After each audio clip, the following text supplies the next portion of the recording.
Daiane da Silva Gonçalves, eu sou do curso de ADS da FATEC Zona Leste e esse é o meu trabalho da disciplina de Programação Orientada ao Objeto e eu autorizo o Centro Paula de Souza a fazer uso desse vídeo. Meu tema é vetor e lista ligada. Vetor é uma variável capaz de armazenar dados do mesmo tipo, por exemplo, texto ou número, fazendo uso de um mesmo identificador, no caso um mesmo nome. Uma vez que essa variável tem o mesmo nome, para que seja possível acessar os seus dados, é necessário usar um número de referência chamado índice. Esses dados são alocados na memória de maneira sequencial, porque o vetor é uma coleção fixa de dados. Se você determinar que o vetor terá o tamanho 10, ele ocupará 10 posições na memória, mesmo que não esteja sendo populado no momento. No Java, vetores também são conhecidos como arrays. Quando acessamos um vetor, não fazemos isso diretamente pelo seu conteúdo, e sim pela sua posição de memória, que é esse índice. Aqui nós temos dois vetores. Um vetor chamado vetor do tipo inteiro, que ele tem 10 elementos, e o índice sempre inicia do zero, então o índice vai de 0 a 9. E temos também um vetor do tipo string, que contém os estados da região norte, e o seu índice que vai de 0 a 6. Se caso a gente queira buscar uma sigla dentro desse vetor, e a gente fala que o índice ele percorre, é mais ou menos isso aqui que ele faz. Ele vai percorrer todos os elementos do vetor até achar a sigla procurada.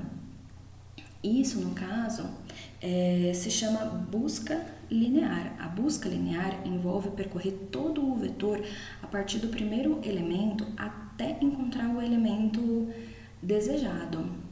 Agora você deve estar se perguntando por que se chama busca linear? Porque à medida que o vetor ele cresce, o tempo de busca também aumenta, assim como ocorre em um gráfico linear, acarretando um alto custo computacional.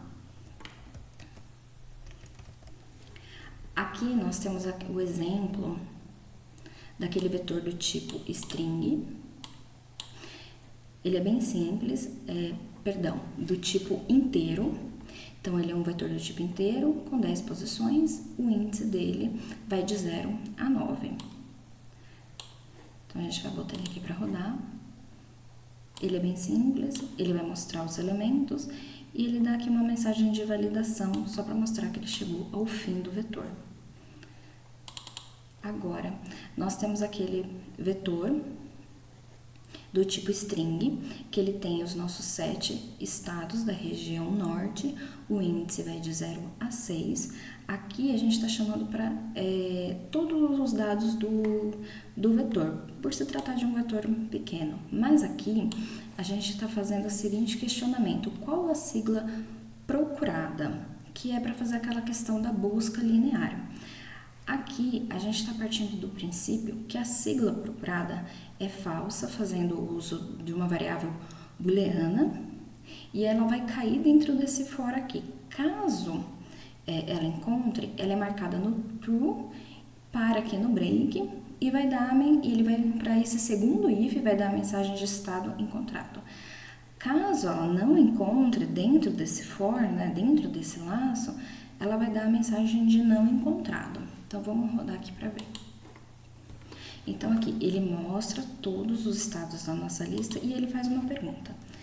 Primeiro, a gente vai procurar uma sigla que a gente sabe que está lá dentro. Então, deu estado encontrado. Agora, vamos supor que a gente vai procurar uma sigla de uma outra região. Ele deu aqui o não encontrado. Agora que nós já vimos vetores e busca linear, nós vamos ver uma outra estrutura de dados chamada lista ligada. Lista ligada também pode ser chamada de lista encadeada. É uma estrutura de dados linear. Existem outros tipos de lista, como sequencial ou ordenada. São conjuntos de elementos, objetos, variáveis, tarefas ou qualquer coisa que se possa enumerar ou formar um conjunto. Os elementos não estão necessariamente armazenados de maneira sequencial na memória, mas possuem uma ordem lógica. temos a flexibilidade de se trabalhar com listas de tamanhos indefinidos que podem crescer ou decrescer conforme a necessidade, por se tratar de uma estrutura dinâmica, onde podemos alocar ou liberar espaço na memória. Nós vimos que o vetor ele tem um tamanho fixo, portanto, se precisarmos redimensionar o seu tamanho, vamos ter um custo computacional. E mesmo que a gente exclua um dado, ele vai continuar ocupando um espaço na memória. Então, nessa situação, nós podemos fazer o uso da lista ligada. Lembrando que a estrutura de dados que a gente for utilizar, ela tem que ir de encontro com a necessidade da nossa aplicação. Então, na lista ligada, a gente tem maior facilidade para a realização de operações de inserção e remoção. Uma lista ligada é uma estrutura de dados na qual cada elemento, que também pode ser chamado de nó, contém um valor e um ponteiro que aponta para o próximo elemento da sequência. O último elemento geralmente tem um ponteiro nulo para indicar o final dessa lista. Então, nós temos aqui os nossos 7 estados. A gente tem os ponteiros que vão apontando até chegar aqui no final da lista.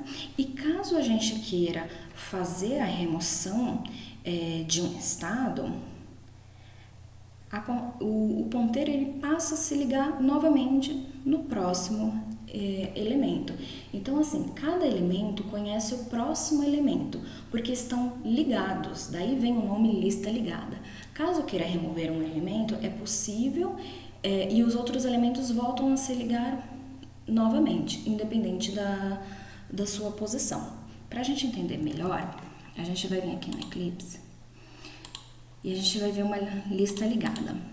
Para essa lista ligada funcionar, foram criadas 3 classes. A classe elemento, aqui a gente tem 2 variáveis, a valor e a próximo, porque aqui o elemento conhece o seu próprio valor e o valor do próximo elemento. Por uma questão de encapsulamento, nós também criamos os gets e sets. Aqui na lista ligada, nós estamos criando variáveis últimos e primeiros por um efeito de comparação na lógica, e também está sendo criada a variável tamanho e os seus respectivos gets e sets. Aqui nós temos o método adicionar um novo elemento. Então, ele cria um novo elemento com o valor fornecido aqui nesse momento. Ele aqui nesse primeiro if, ele vai verificar se a lista está vazia. Se ela for vazia, o novo elemento ele torna-se tanto o primeiro quanto o último, que seria o início de construir essa lista, quando ela ainda está só com um valor. Se ela não estiver vazia, ele vai adicionar esses novos valores no final da lista. E aqui é o nosso incremento, né? Ele vai incrementando no final da lista. Nós também temos um método remover. Aqui nós temos um ponteiro do elemento anterior e o elemento atual, que é para uma questão de comparar, né? Ele vai ficar sempre comparando o elemento atual com o anterior, para ele poder fazer essa remoção de acordo com o que o usuário pediu. Ele verifica se o valor do elemento atual é igual ao valor procurado. Aqui nesse caso ele está ignorando, né? Pode digitar tanto maiúsculo quanto minúsculo. Caso o tamanho da lista seja 1, ele já esvazia a lista. Se o elemento a ser removido é o primeiro, ele atualiza o ponteiro do primeiro. Se o elemento a ser removido é o último, ele atualiza o ponteiro do último e remove a referência do último para o elemento atual. E para outros casos, ele atualiza o ponteiro do elemento anterior para o próximo elemento, removendo efetivamente o elemento atual. E aqui ele atualiza os ponteiros.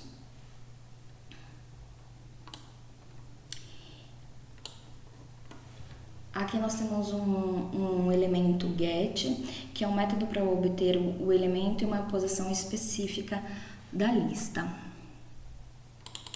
Aqui nós temos a classe programa. Nessa classe nós estamos inserindo os dados da lista, chamando o tamanho da lista. Aqui nós estamos adicionando uma sigla, porque como você pode ver aqui, a gente não colocou a lista completa. Então, a gente está completando ela aqui, estamos dando uma mensagem de estado adicionado por uma questão de validação, mas nós decidimos, no caso, remover 3 estados. E aqui ele vai estar chamando novamente toda a lista. Então, a gente vai voltar aqui para rodar, que aí fica mais fácil da gente ver.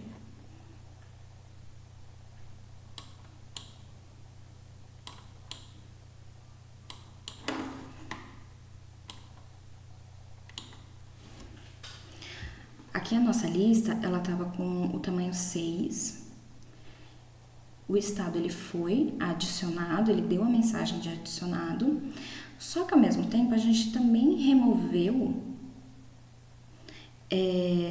outros 6 estados. Então, só para a gente validar. A gente adicionou o Tocantins, mas a gente, no caso, removeu AC, AM e RR. Então, para efeito de comparação, aqui tá tudo certinho. Bom, a minha apresentação foi isso. Muito obrigada.